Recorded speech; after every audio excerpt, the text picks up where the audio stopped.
Il faut reconnaître que ce virus, à 80%, provoque des infections transitoires. Une fois on a été contaminé, c'est pas la peine de pleurer parce que moi, je reçois par exemple dans la consultation des jeunes filles qui viennent pleurer parce qu'on lui a dit que vous avez le mal. Les gens ont encore des notions d'avant où on disait human papillomavirus égale cancer du col. Non. Cancer du col, il est dû au papillomavirus, mais là, le papillomavirus, il y a plusieurs types de papillomavirus. Alors, docteur, comme on dit que l'infection est silencieuse, en dehors de ce que vous venez de dire, c'est-à-dire les verrues, quels sont les autres, et évidemment les grattages, hein, les démangeaisons, quels sont les autres signes qui peuvent alerter les jeunes filles? Parce qu'il s'agit quand même des jeunes filles qui n'ont aucune expérience ou très peu. Quels sont les autres signes qui peuvent alerter? Alors là, on fait ces la question, deux sujets différents. Oui. Comment on peut découvrir le human papillomavirus? Dans la plupart des cas, au niveau du col, il n'y a pas de symptômes. C'est pourquoi tout à l'heure, je vous ai parlé dès le début. On va parler du dépistage, donc ce qu'on appelle le frottis, excusez-moi, ou le test HPV. Sur le col, il n'y a rien.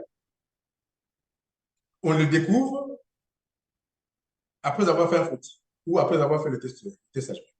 Maintenant, les papillomavirus qui sont symptomatiques, c'est lorsqu'on a, effectivement, ce que je viens de dire, la femme va venir voir parce qu'elle a des condylomes. Et ça, c'est visible à l'œil nu.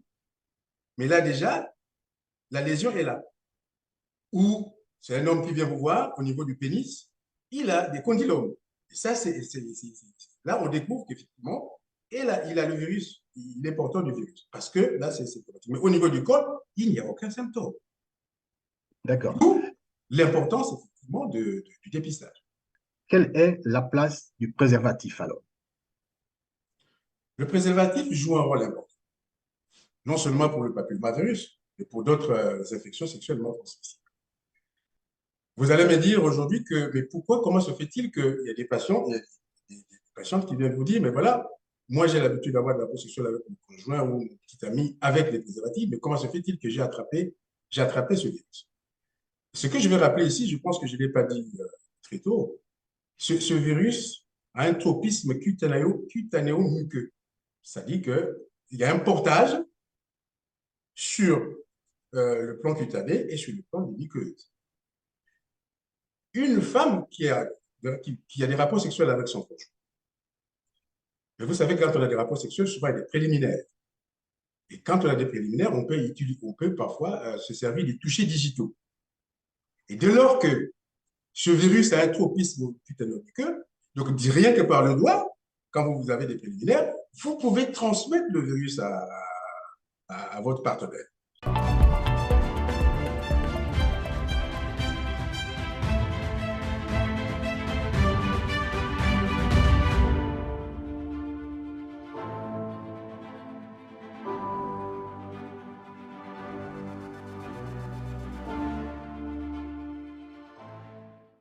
Mesdames, Messieurs, chers internautes, bonjour. Vous êtes sur TLR TV, votre chaîne d'information. Nous sommes donc sur Merci Docteur, votre demi-heure de santé. À la présentation, c'est moi-même, Docteur Clément Ikapi. Le sujet de ce jour, c'est l'infection à papillomavirus. Tout au long de notre émission, vous saurez l'intérêt d'avoir choisi cette émission. Chers téléspectateurs, chaque fois que vous entendrez HPV, papillomavirus humain, c'est exactement la même chose. Pour cela, nous avons invité un spécialiste, c'est le docteur Serge Ducas. Docteur, bonjour. Bonjour, Bienvenue. Monsieur Ikapi. Merci d'avoir honoré à notre invitation. Ça n'a pas été facile, mais nous y sommes. Ouais. Le docteur Ducas est gynécologue obstétricien, ancien interne des hôpitaux de Paris, ancien assistant de l'hôpital de Versailles, praticien hospitalier à l'hôpital de Gonesse. Ai-je oublié Oui, quelque chose peut-être? non, c'est exact ce que vous venez de dire. Je voulais rajouter quand même que depuis un peu plus d'un an, j'ai quitté l'hôpital public pour évoluer en libéral. Donc actuellement, je suis en libéral dans un cabinet privé. Voilà. Très bien. Je voulais juste compléter ça. Merci. Naturellement, la première question, coule les sources, hein. C'est quoi une infection à papillomavirus humain? Merci, M. Gabi. D'abord, avant de répondre à cette question, je voulais d'abord planter le décor. Il y a 4 mots-clés qu'il faut retenir.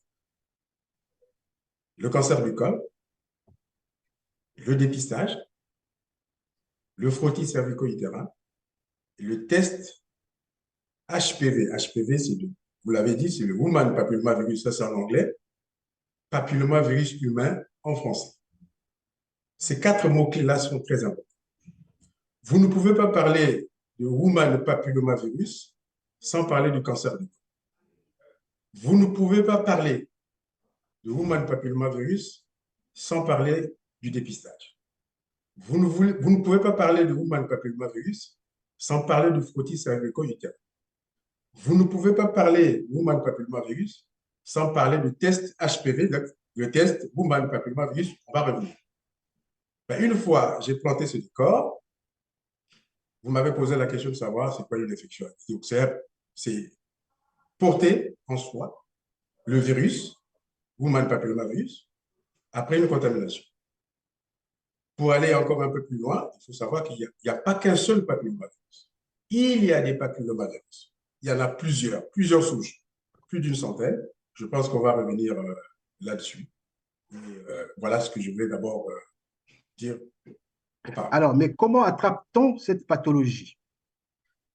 Alors, d'abord, là encore, avant de répondre à votre question, il faut simplement savoir que le papillomavirus est à l'origine du cancer du col. Le cancer du col, comme tout à l'heure je vous ai dit en introduction, que vous ne pouvez pas parler du papillomavirus sans parler du cancer. Le cancer du col de l'utérus, c'est un cancer qui est accessible au dépistage.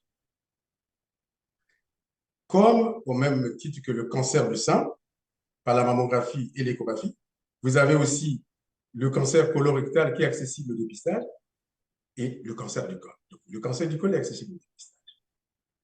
Donc, vous me posez la question de savoir comment on attrape le cancer, comment se transmet ce virus.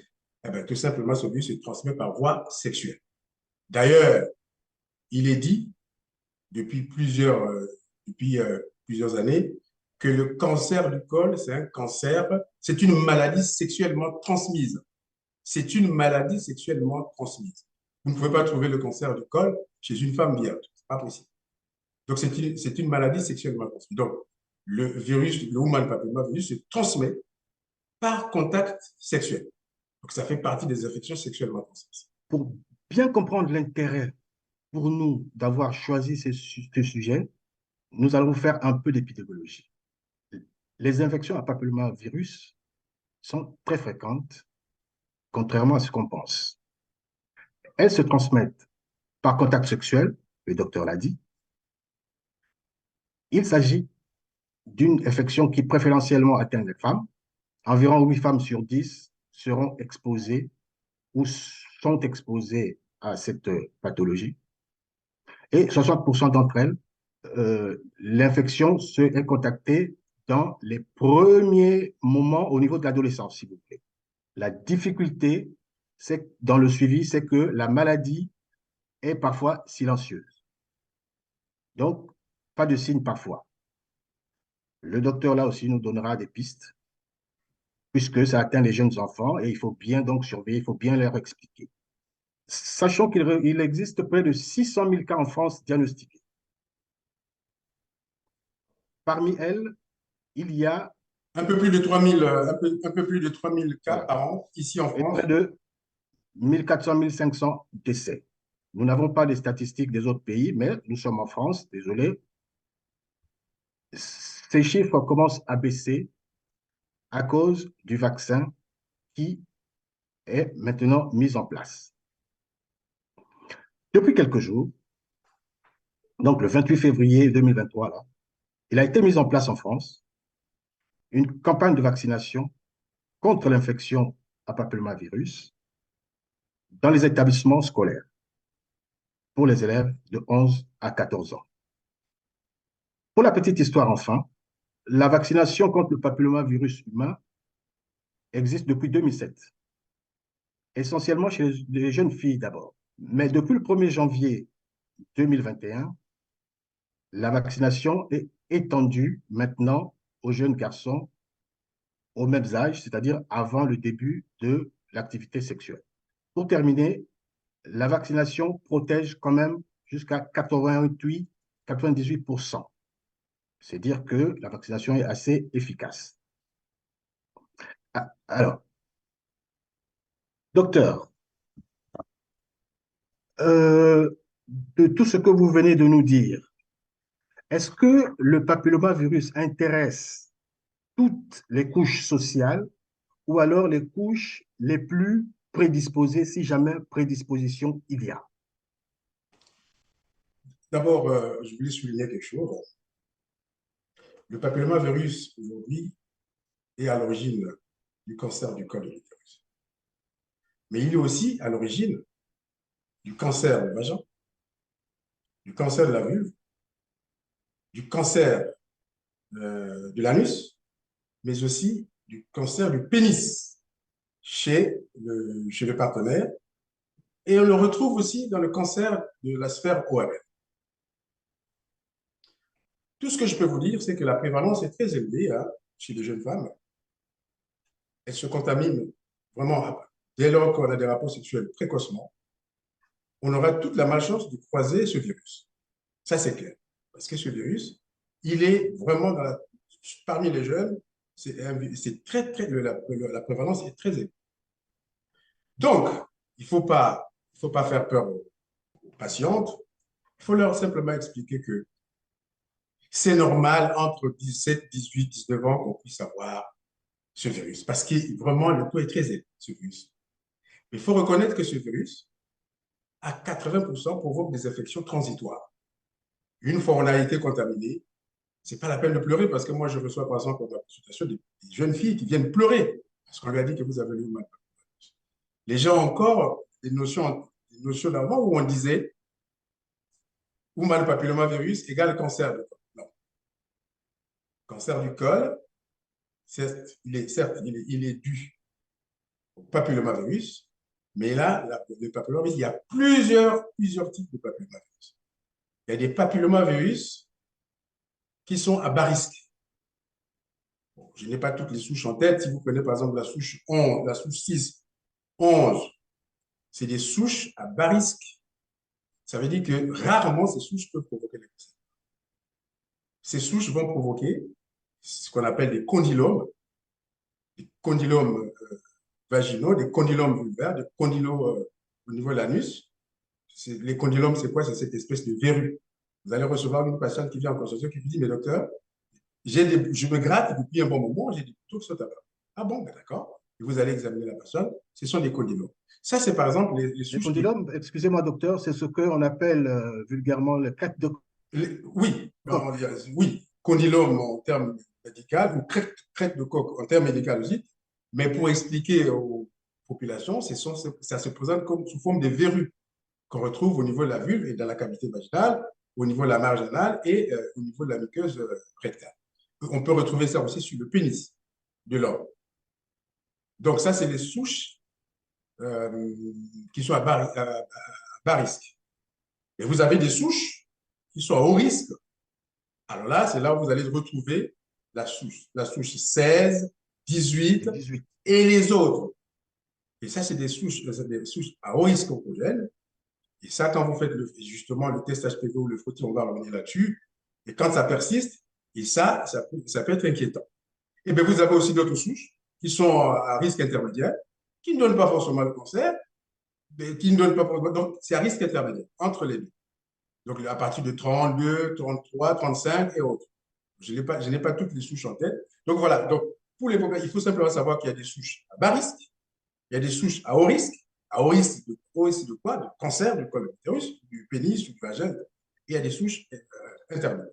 Alors, docteur, comme on dit que l'infection est silencieuse, en dehors de ce que vous venez de dire, c'est-à-dire les verrues, quels sont les autres, et évidemment les grattages, hein, les démangeaisons, quels sont les autres signes qui peuvent alerter les jeunes filles? Parce qu'il s'agit quand même des jeunes filles qui n'ont aucune expérience ou très peu? Quels sont les autres signes qui peuvent alerter? Alors là, on fait ces deux sujets la question, deux sujets différents. Oui, Comment on peut découvrir le woman papillomavirus?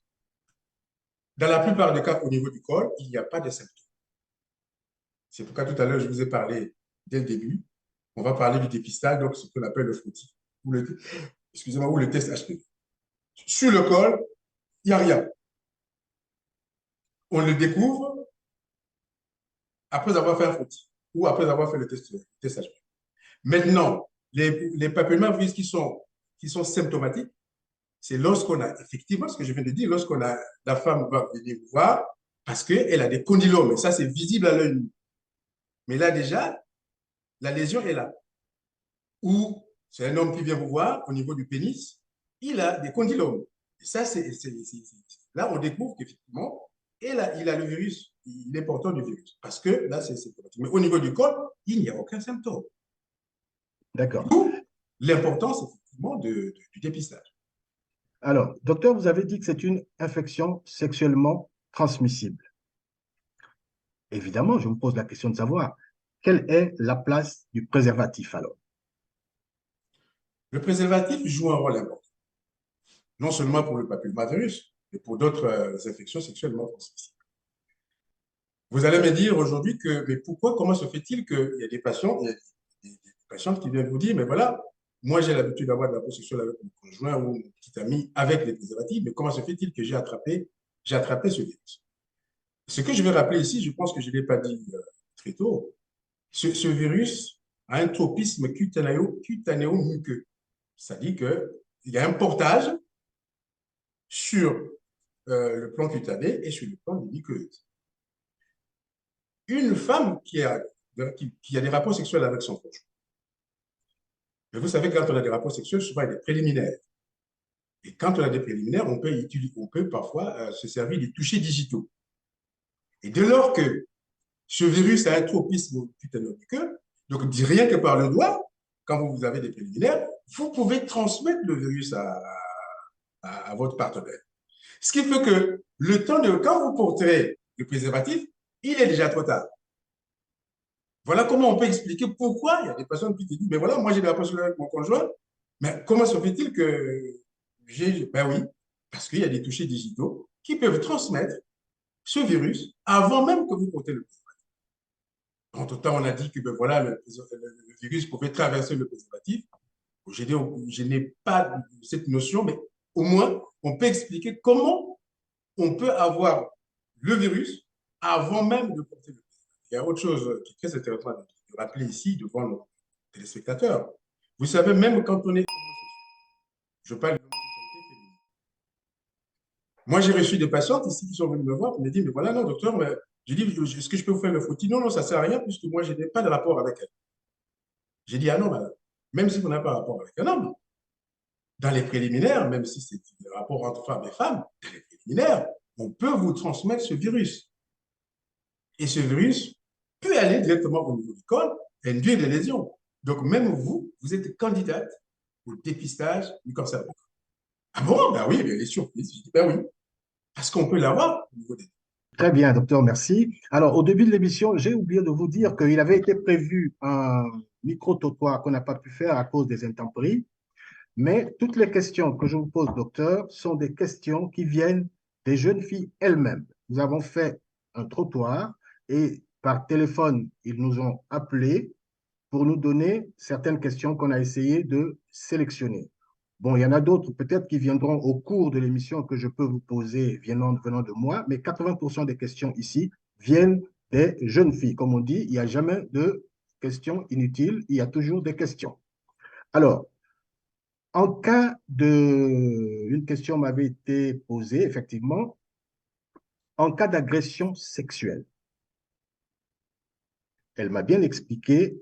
Et puis, quelque chose aussi que j'ai oublié de vous dire, qu'il n'y a eu aucune question venant des jeunes garçons qui ne connaissaient presque pas cette maladie, qui n'avaient rien à dire. Toutes les questions que je vous pose, qui sont venues de notre part, sont des questions posées par des jeunes filles et certaines mamans aussi. Alors, la question que je voulais poser, en cas d'agression sexuelle, m'avait-on demandé, comment faire? Est-ce qu'on peut faire comme pour le VIH, c'est-à-dire y a-t-il un traitement dans les 24-48 heures qu'il faut prendre pour éviter, parce qu'on ne sait pas encore si le partenaire, c'est-à-dire que l'agresseur porte le virus ou pas, est-ce qu'il y a quelque chose à faire entre-temps? Je vais simplement, alors, vous parlez de l'agression sexuelle, il faut nuancer les choses, hein. Parler, on peut palper les fesses d'une femme, pas de l'agression sexuelle. Donc, vous voulez peut-être plutôt parler du viol, en cas de Un viol. viol, oui, oui, exactement. Voilà, en cas de viol. Bon, ben, bon, d'abord, le papillomavirus n'a pas de traitement. Il n'y a pas de traitement médical qu'on peut vous donner par la bouche, ou une petite thérapie, ou des injections pour vous prévenir contre le papillomavirus en cas de viol. Ce qui est sûr, c'est qu'en cas de viol, on fait effectivement, on demande toutes les infections sexuellement transmissibles, dont le VIH, et ensuite on vous met sous petite thérapie en attendant le résultat, et puis recontrôler peut-être dans 6 mois et tout, pour voir si vous avez été. Mais pour le papillomavirus, pour l'instant, il n'y a rien à faire. Ce que je vais vous dire, c'est que le papillomavirus, d'abord, avant de continuer, il faudrait d'abord que je puisse rappeler à nos jeunes filles qui nous ont posé la question. Pourquoi on fait le frottis? On fait le frottis pour dépister les lésions précancéreuses et cancéreuses du col de l'utérus. Or, ils savent là aujourd'hui que le cancer de l'utérus est dû au papillomavirus. Qu'est-ce qu'on fait? D'après le calendrier du Collège des gynécologues obstétriciens français, on fait le premier frottis. Vous imaginez? Tout à l'heure, je vous ai dit que pourtant la prévalence est très élevée. Dès 17-18 ans, celles qui ont des rapports sexuels précoces, jusqu'à 20 ans, 21 ans, 22 ans, le woman papillomavirus, alors, il est partout. Mais on commence le frottis qu'à partir de 25 ans. Pourquoi? Mais c'est parce que ce virus, il est partout, à une fréquence très élevée. C'est pourquoi jusqu'à 22, 23, 24 ans, on ne fait rien. On sait que quand les jeunes filles sont infectées par ce virus, c'est pourquoi je leur dis, prends leur calme, de ne pas avoir peur quand on a été infecté par ce virus. Parce que ce virus, c'est des infections un peu, disons, transitoires. Après, ça part. Après, elles éliminent ce virus-là de façon naturelle. Le virus part. C'est pourquoi, d'ailleurs, le frottis ne commence qu'à partir de 25 ans. Donc, à 25, le calendrier nous dit ceci. Dès 25 ans, toute femme sexuellement active doit faire son frottis. Elle fait le frottis à 25 ans. Si c'est négatif, on refait le frottis un an après. Si c'est toujours négatif, le frottis est fait tous les 3 ans jusqu'à l'âge de 65 ans. Ça, il y a quelques années. Mais à partir de 2019, la Haute Autorité de Santé a changé le calendrier. Donc, aujourd'hui, on fait les frottis toujours à 25 ans. Pour la première, si une femme sexuellement active à 25 ans, on refait à 26 ans. Si c'est négatif, on refait 3 ans après. Si c'est négatif, et à partir de 30 ans, on ne fait plus les frottis, mais plutôt on va aller directement chercher le human papillomavirus. C'est-à-dire que le test HPV se fait à partir de 30 ans. Parce qu'on sait qu'entre 17, 18 et 29, 30 ans, les femmes, les jeunes filles sont beaucoup infectées et c'est des infections, dans la plupart des cas, c'est transitoire. C'est pourquoi je demande aux populations d'être tranquilles parce que moi, je vois des jeunes filles venir pleurer ici. Ah ben, j'ai été infecté par le human papillomavirus. Et comme à l'époque, on le disait, HPV égale cancer du col, mais c'est faux. C'est faux. Donc, souvent, quand on est contaminé comme ça, c'est une infection transitoire et dans les jours, dans les mois, dans les semaines, 6 mois après, un après, normalement, ça disparaît. Donc, c'est pourquoi aujourd'hui, à partir de 30 ans, on ne fait plus le frottis, mais plutôt on va faire le test HPV. Si le test HPV est négatif, c'est maintenant tous les 5 ans jusqu'à l'âge de 65 ans. Donc, il n'y a pas à être inquiet sur cette histoire. Ce qui peut inquiéter les patients, c'est surtout quand le virus persiste. Alors, pourquoi 65 ans? Pourquoi on s'arrête à 65 ans?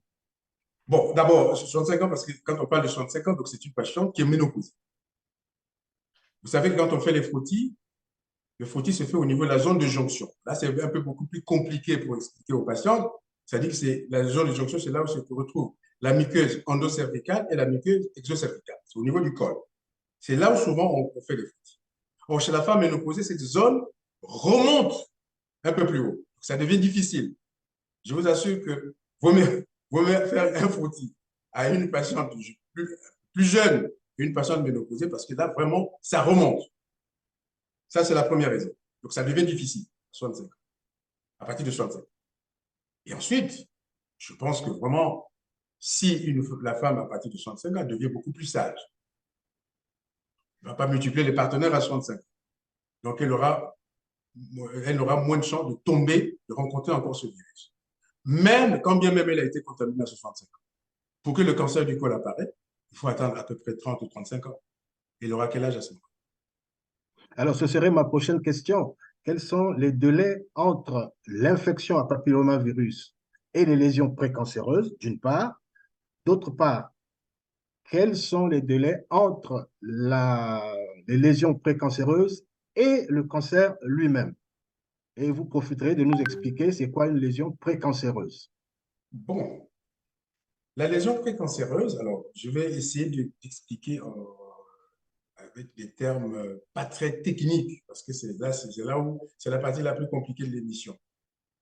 Parler de lésions précancéreuses, c'est ce qu'on appelait à l'époque les dysplasies. C'est-à-dire qu'il y a les cellules au niveau de l'épithélium du col de l'utérus sont modifiées par le virus qu'on appelle le papillomavirus.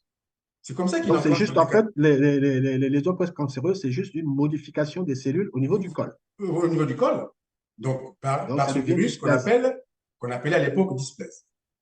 Et vous convenez avec moi que ce terme dysplasie n'est plus utilisé aujourd'hui dans le jargon gynécologique parce qu'il y a eu des recherches, on a travaillé, on a pris ces lésions, on a mélangé. Parce qu'à l'époque, quand on parle de dysplasie, on ne parlait pas de human papillomavirus.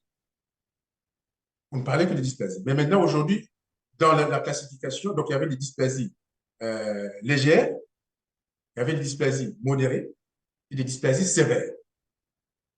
Mais la médecine a évolué. On a fait des recherches, on a trouvé que non, le terme n'était pas bon. Qu'est-ce qu'il fallait faire?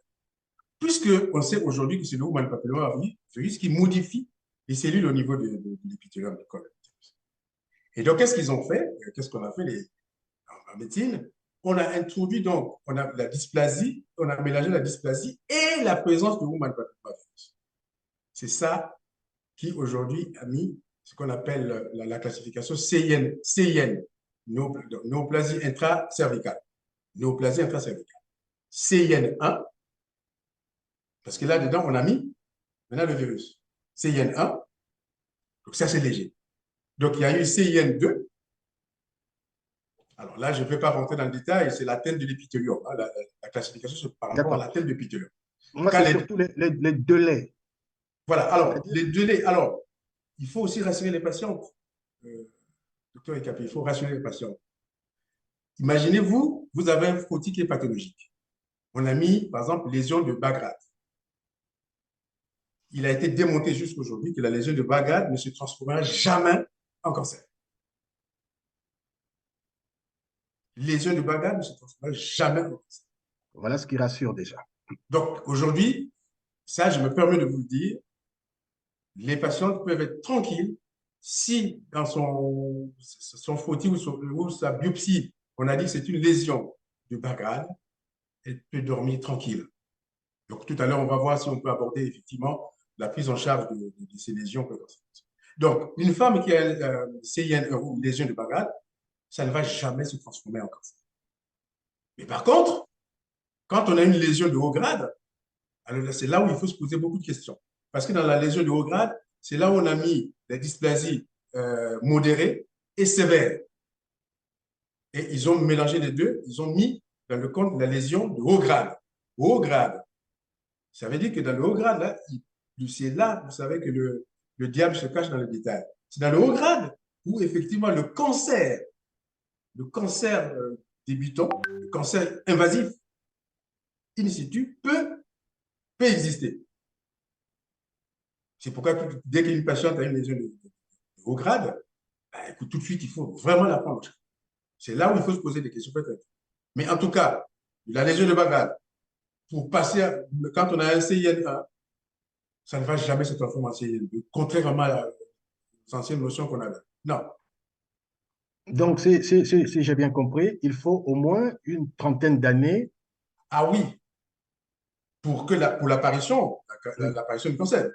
Mais le cancer va apparaître chez quel patient? C'est celle qui ne fait pas de frottis. Parce que là, on n'a pas encore parlé des frottis, le dépistage.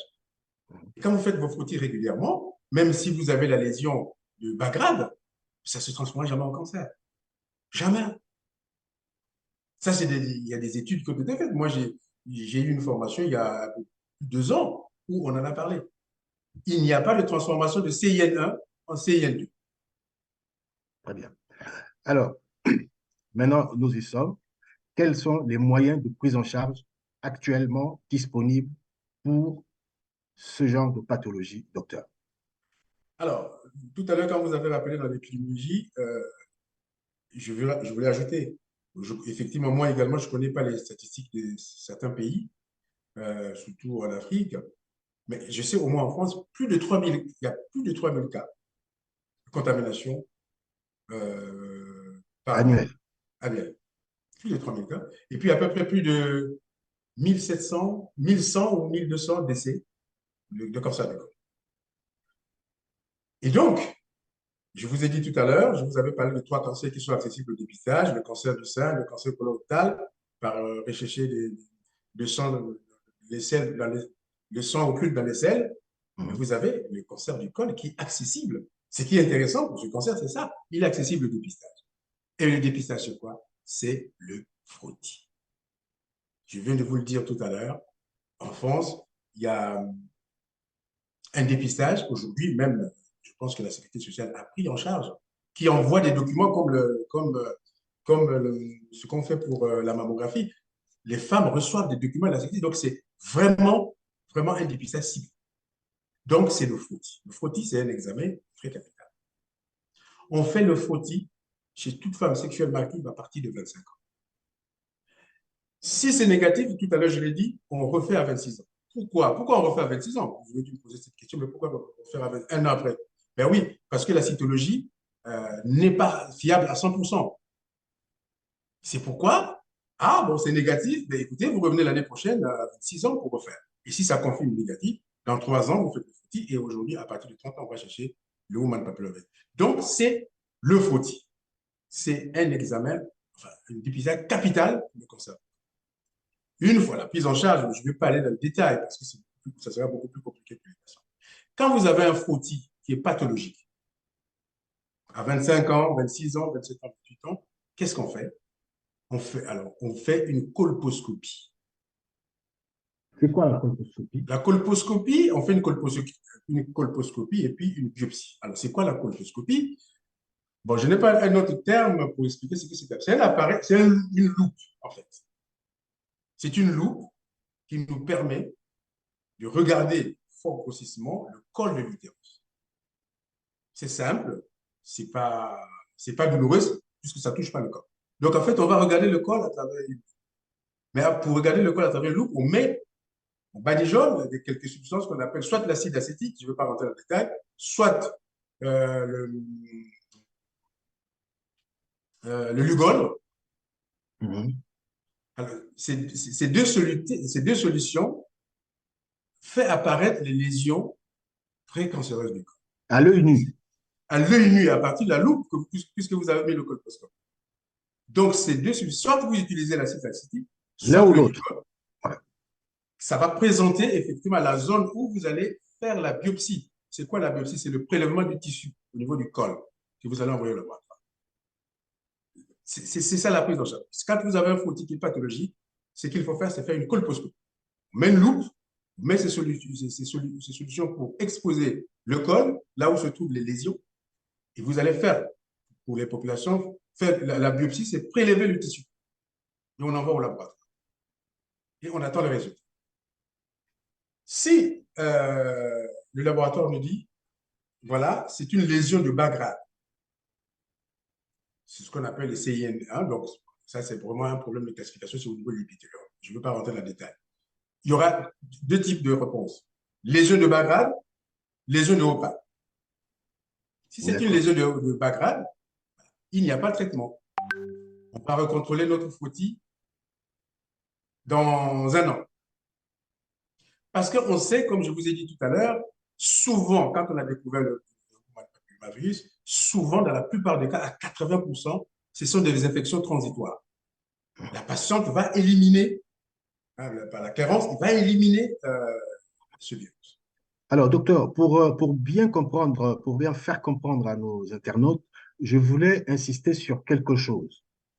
Quand vous dites que c'est transitoire, vous parlez de toutes les souches, c'est-à-dire aussi bien les souches méchantes, disons, et les souches gentilles, c'est-à-dire les souches 16 et 18. Vous avez dit que c'est les plus méchantes, et les autres souches 11 et tout ont quand même Alors, donc, quand vous dites que c'est transitoire, ça peut être toutes les souches. En d'autres termes, ma question, je veux dire, si vous êtes infecté par un virus, un human papilloma virus, le 16 ou le 18, est-ce que vous faites obligatoirement un cancer si ce n'est pas pris en charge ou pas?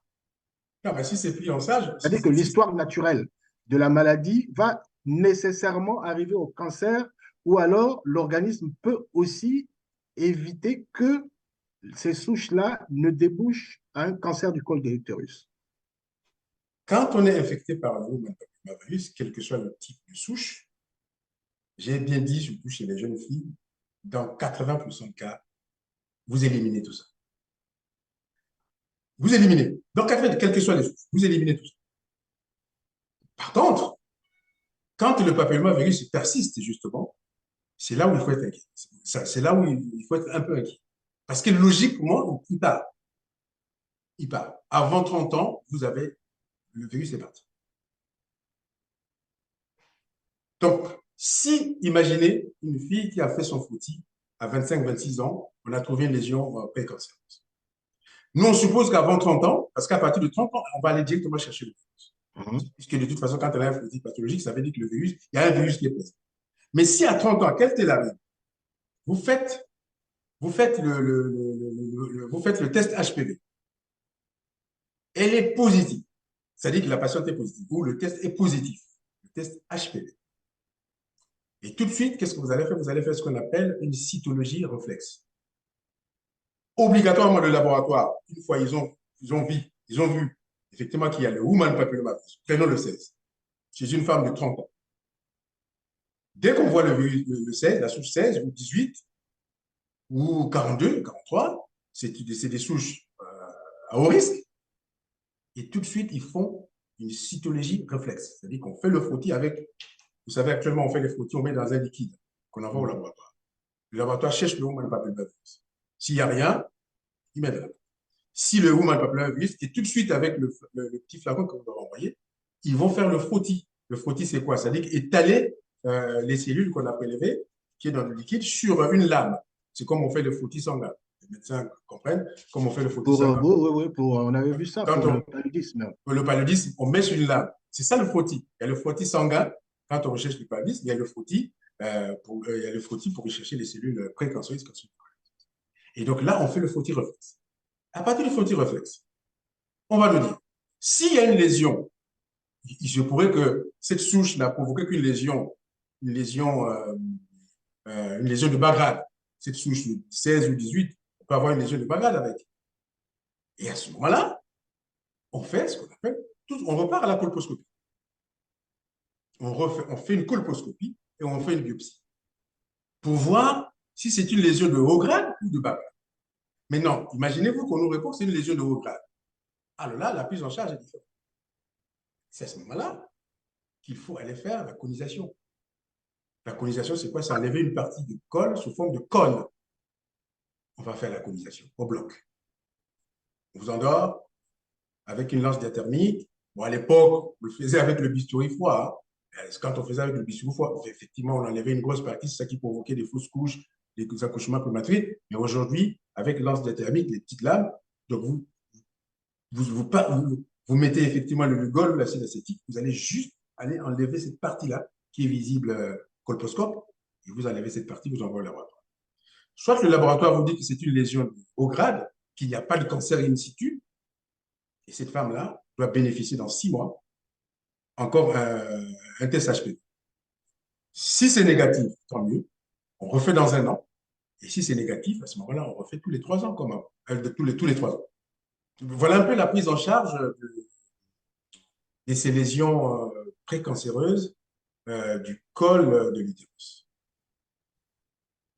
Et donc, il ne faut pas paniquer. Les patients n'ont pas le droit de paniquer parce que, je répète là-dessus, parce qu'il faut que ça soit compréhensible, c'est des infections qui sont, dans la plupart des cas, à 80% transitoires, surtout les filles de 22, 23 ans, après le virus, il va pas. D'accord. Alors, docteur, là, vous nous avez parlé des femmes, ils ont un avantage. Mais, et les garçons? Bon, chez les garçons, là encore, il n'y a pas de symptomatologie. Il y a la symptomatologie que lorsqu'on découvre sur le pénis, effectivement, les lésions condylomateuses, et là, tout de suite, on sait que c'est soit la souche 6, soit la souche 11 qui a provoqué les condylomes. Mais s'il n'y a pas de condylome, il n'y a rien à faire chez nous. Il n'y a rien à faire. On suppose, moi, quand une patiente vient me voir avec un frottis pathologique, avec une lésion, avec le woman papillomavirus, mais d'emblée, le partenaire, il est atteint. Il est atteint. Mais chez l'homme, il n'y a pas de dépistage. C'est pourquoi d'ailleurs, aujourd'hui, il faut qu'on parle des vaccins. C'est très important chez les jeunes garçons. Donc, le garçon, la symptomatologie chez le garçon, c'est quand il atteint effectivement la souche 11, 6, et quand il y a des condylomes au niveau du pénis. Mais s'il n'y a pas de condylome, on ne peut pas savoir qu'il a le.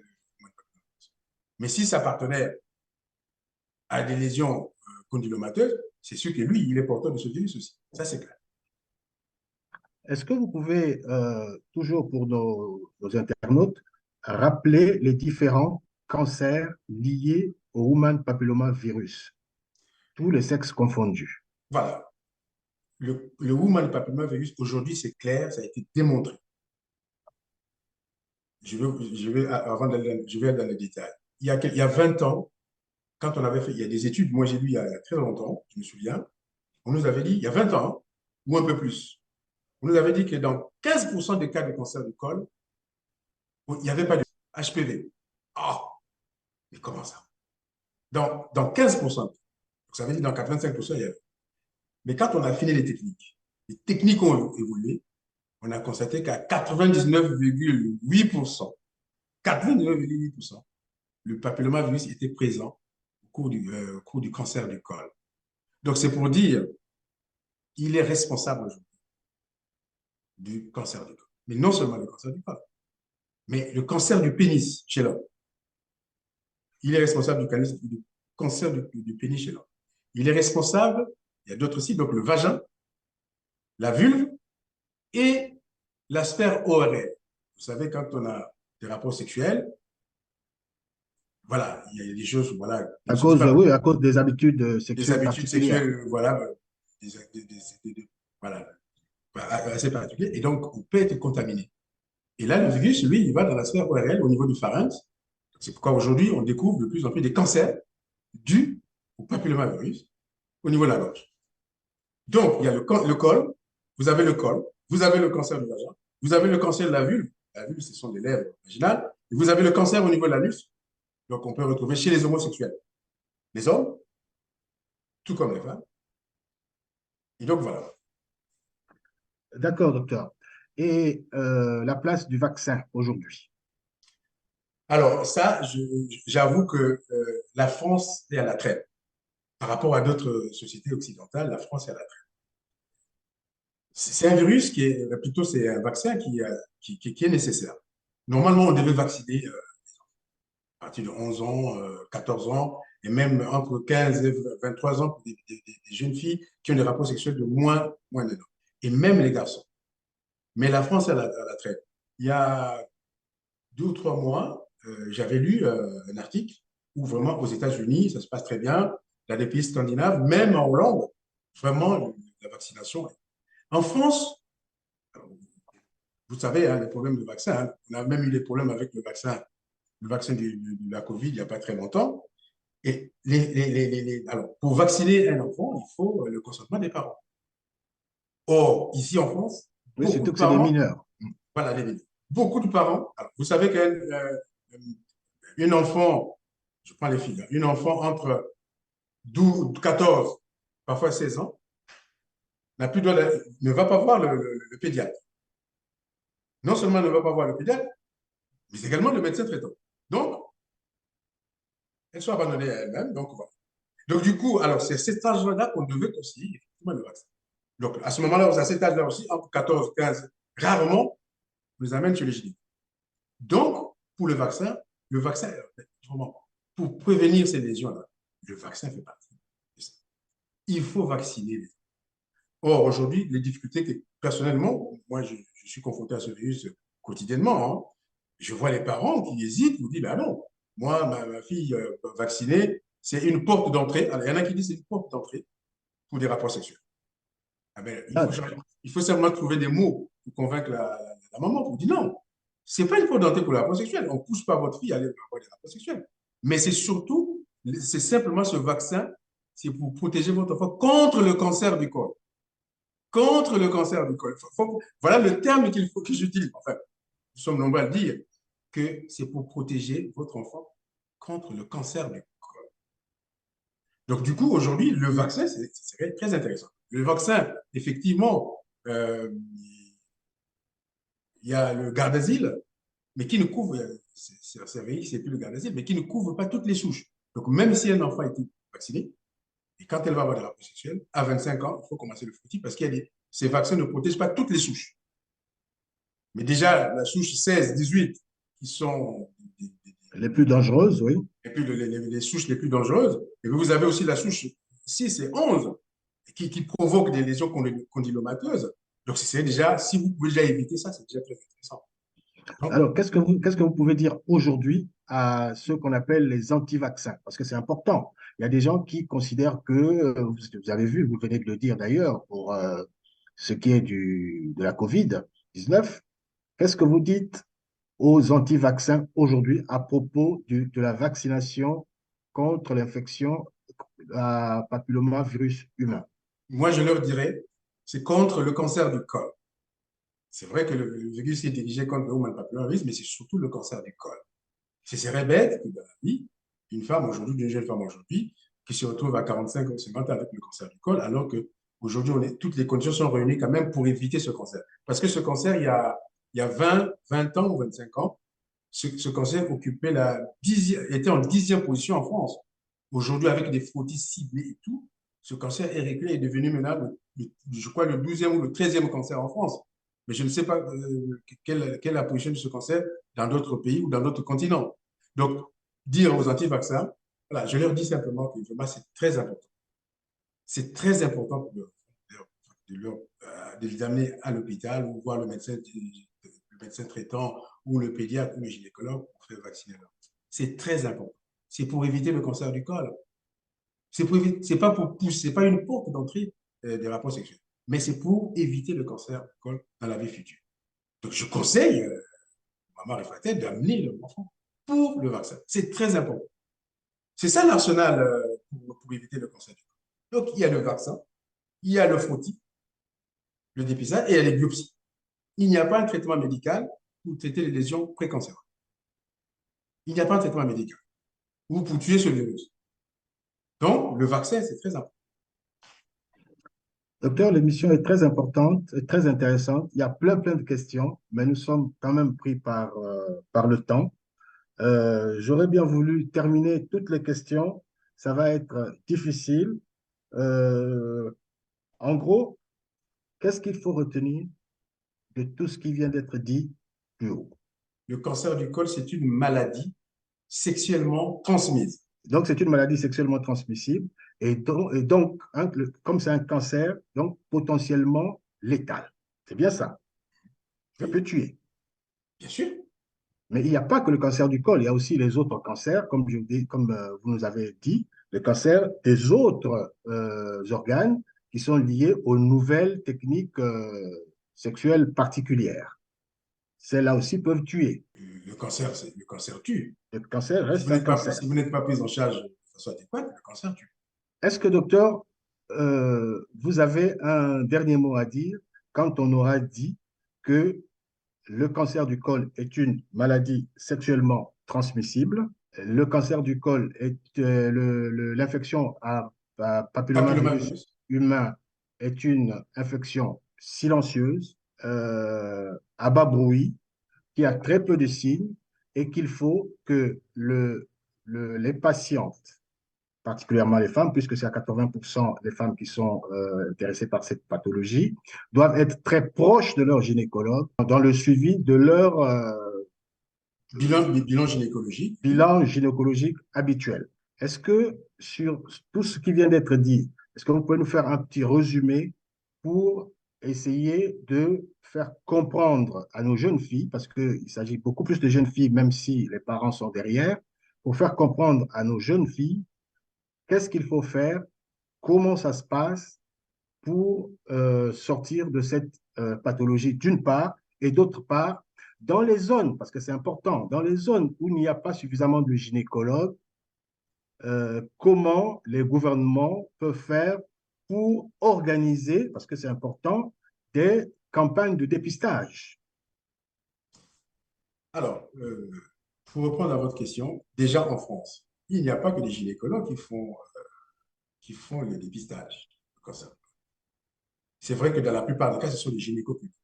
En tout cas, à peu près à 80%, ce sont les gynécologues. Mais il y a aussi des médecins généralistes qui le font, autour de 9%. Aujourd'hui, on a même demandé aux sages-femmes de faire les photos, donc c'est pour augmenter l'offre de soins. Donc même les sages-femmes le font. Et les laboratoires font à peu près autour de 4%. Donc, ce n'est pas parce que dans votre zone, il n'y a pas de gynéco que vous ne pouvez pas faire les photos. Premièrement. Je pense que j'ai été clair depuis le début de cette émission pour dire simplement que si vous n'êtes pas, si une femme n'est pas atteinte de ce virus, elle ne pourra jamais faire le cancer du col. Or,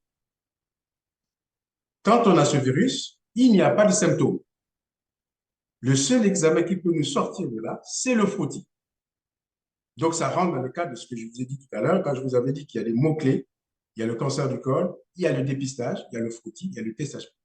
Donc, nous avons quand même des outils pour éviter ce virus, pour éviter d'arriver au cancer du col. Je vous ai dit, il y a le frottis. Toute femme sexuellement active, je m'adresse là à votre population, quand vous avez eu 25 ans, vous allez voir votre gynéco, vous dites, je viens vous voir parce que je voulais faire le dépistage du cancer du col. C'est par le frottis. On vous fera le frottis. Et à 26 ans, on refait, si c'est négatif. À 30 ans, on va directement aujourd'hui, donc depuis 2019, il est sorti le test HPV. C'est très intéressant le test HPV. C'est-à-dire qu'à 30 ans, on va directement chercher ça. Si c'est négatif, tant mieux. Et ça sera tous les 5 ans, jusqu'à l'âge de 65 ans. Et si le virus est présent, à ce moment-là, on fait le frottis réflexe. Donc, le frottis, c'est capital. Donc, il faut se faire dépister. Il faut se faire dépister. C'est ce que je demande aux jeunes femmes. Il faut se faire dépister. Ce n'est que comme ça qu'on pourra combattre. Et depuis quelques années, effectivement, on a parlé. Et aujourd'hui, le cancer du col, j'ai dit, il y a quand même un recul. Je vous ai dit qu'il y a 25 ans, moi, quand j'ai lu les documents à l'époque, il occupait il était en 10e position. Aujourd'hui, je crois que c'est relégué entre 12, 13e position. Pourquoi? Parce que les femmes ont pris conscience, il faut se faire dépister. C'est aussi simple que ça. Donc, retenons une seule phrase, il faut se faire dépister. Voilà. Il faut se faire dépister. Nous sommes donc à la fin de notre émission. Nous remercions notre invité, le docteur Serge Ducas, pour sa disponibilité d'abord et aussi pour son éclairage. Espérant le revoir prochainement au cours des autres émissions qu'on organisera prochainement. Mesdames, Messieurs, chers internautes, nous vous remercions pour votre fidélité. À nous revoir à une autre émission. Merci, docteur. Merci. C'est à Entre-temps, moi de vous n'hésitez remercier. pas de commenter, de liker, de nous envoyer des étoiles pour nous encourager. En attendant la prochaine émission, je vous dis, prenez soin de vous. Au revoir. Au revoir. Merci beaucoup.